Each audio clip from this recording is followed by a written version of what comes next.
Hello everyone, George Kossiotis here with Minucia, and today we're going to talk about content optimization for terms with mixed search intent. Let's get right into it.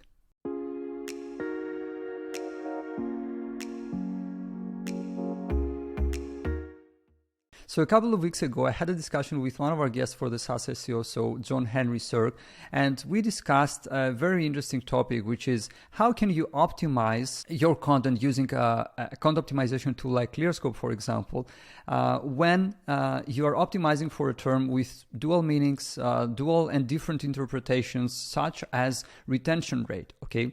And we discussed that through the episode. You can find the link to the episode somewhere up here, I guess. And I decided to make a quick video for you because I realized that this is something that many people don't take into account when they are optimizing their content for a specific term using a tool like ClearScope, okay? And so the term that we are using is retention rate. Thank you, John, for sharing this as an example. And let's get right into it. When we are optimizing for a term like retention rate, we may have in mind different things. We may have in mind retention rate for employees, or we may think of retention rate for users, customers, clients, and so on and so forth. But let's say that we are an HR software and we are interested in retention rate from the employee standpoint, okay? And we want to rank for retention rate, but from the employee standpoint, for employees, retention rate for employees. Now, if you insert this term into Google, you will see that we have some results that are obviously for employees. We can see even the first result here, it mentions employees and it's in bold. So we assume that it talks about employees. Let's scroll down a bit. We can see this one from Lattice, and yeah, employee retention rate. This is definitely something that we want to take into account when optimizing for that term. But then we have Profitwell, and we assume that Profitwell is going to talk for customers because it's a tool that helps you with churn rate and so on and so forth. And as a matter of fact, we can see that here. Yeah, this piece of content talks about customer retention rate, which is not something that we would like ClearScope to take into account when generating a report that will help us optimize for the term that we are targeting, retention rate. We can scroll down a bit. We can see Indeed, a result by Indeed. We are pretty confident that this is going to be a result that talks about employees.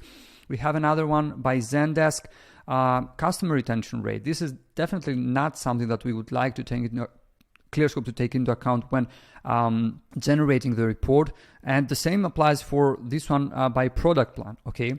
So we can see that, and it's pretty obvious that some of the results are focused on employee retention rate, while some of the results are focused on customer and user retention rate. Now, the thing is, as we mentioned earlier, that we are an HR software, and it's extremely important for us that we optimize for the right term and that we don't include any terms that are irrelevant to what we are looking for inside the ClearScope report. You can see here that if we were to optimize for the term retention rate and generate a ClearScope report based on that term, ClearScope is going to take into account results by Profitwell, Zendesk, and Product Plan that we just saw, which means that, and we expect that, and we can see that some of the terms that ClearScope is going to recommend are based on those results. For example, we can see here customer experience. We can see existing customer, customer acquisition, customer retention rate, new customers, number of customers, and so on and so forth, which is not something that we want. Now, is there a solution here? Yes, there is a solution here, and this is why we are here.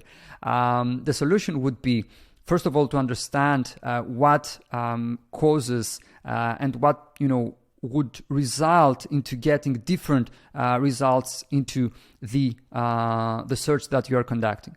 And I would say that from a search standpoint, this can be achieved through advanced search operators. First of all, we understand that the main difference is in whether or not the content and the result that Google is serving us includes words like customer, customers, and so on, users, and so on and so forth. If there was a way for us to exclude these results from search, then chances are that the results that we would end up getting would be closer to what we are interested in, what we have in mind, what we want, okay? So we can achieve that by using some advanced search operators. And as you can see here, we have the main term, retention rate. That's great.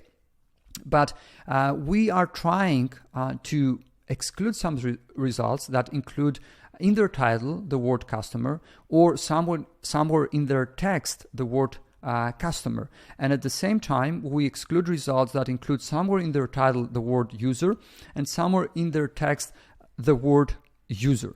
And if you scroll down and if you take a look at the results, you will see now that obviously we have the same results from the previous SERP that we have taken a look at, but you can see results such as Profitwell or Zendesk or Product Plan because simply we excluded them from search using this advanced search operator, okay? And we did the same for ClearScope. We generated a report in ClearScope using this advanced search operator. And guess what? ClearScope is not taking into account these competitors now since we excluded them from search, okay? And as you can see here, all the results are relevant. And, let me just say that there may be one or two left that are irrelevant, but I assume that at this point we have excluded the vast majority of irrelevant based on, the search intent that we are trying to satisfy results from these SERP, okay? And we can see that most of the results are indeed relevant to what we are looking for. And if you take a look at the terms now, you will see a completely different, you'll have a completely different view. You can see that all the terms are indeed relevant and they are close to what we are looking for. I can't see anywhere here, anything about customer or customers or user or users, which means that now we are very close to the real intent that we are trying to satisfy through the piece of content that we want to create. And the way we achieve that is first of all by getting an understanding of what causes the difference here, using that and translating that through an advanced search operator, and then generating the report and making sure that everything is as it should be. And if still you see that, this term doesn't quite fit, it doesn't look like a good term for us to cover, you can manually exclude them from search from this report just by clicking at the trust icon here as I'm doing right now. So as a wrap up for what we have covered through this video, the steps are the following. First of all, you have to find the different interpretations of the term. Here in our example, the two different interpretations are employee retention rate and customer user retention rate. Then you need to define the terms that cause these differences. In our case, these were terms such as customer or user or even client and so on and so forth. You need to exclude these terms from the search query using an advanced search operator. And you need to use this advanced search operator after making sure that everything is as it should be. You can generate a ClearScope report based on this advanced search operator. Then, as we explained, make sure that all the terms included in the report are indeed relevant. You can exclude manually any irrelevant terms and start working on your new piece of content. And that's it. Now you have a ClearScope report that's relevant to what you're looking for and what you want to achieve. And I'm sure that this is something that you may haven't heard of before. It's extremely important though, because in many cases, then there isn't a dominant search intent. There isn't a focused SERP, as we call it internally at Minusia, which makes things very easy for you from a content creation standpoint.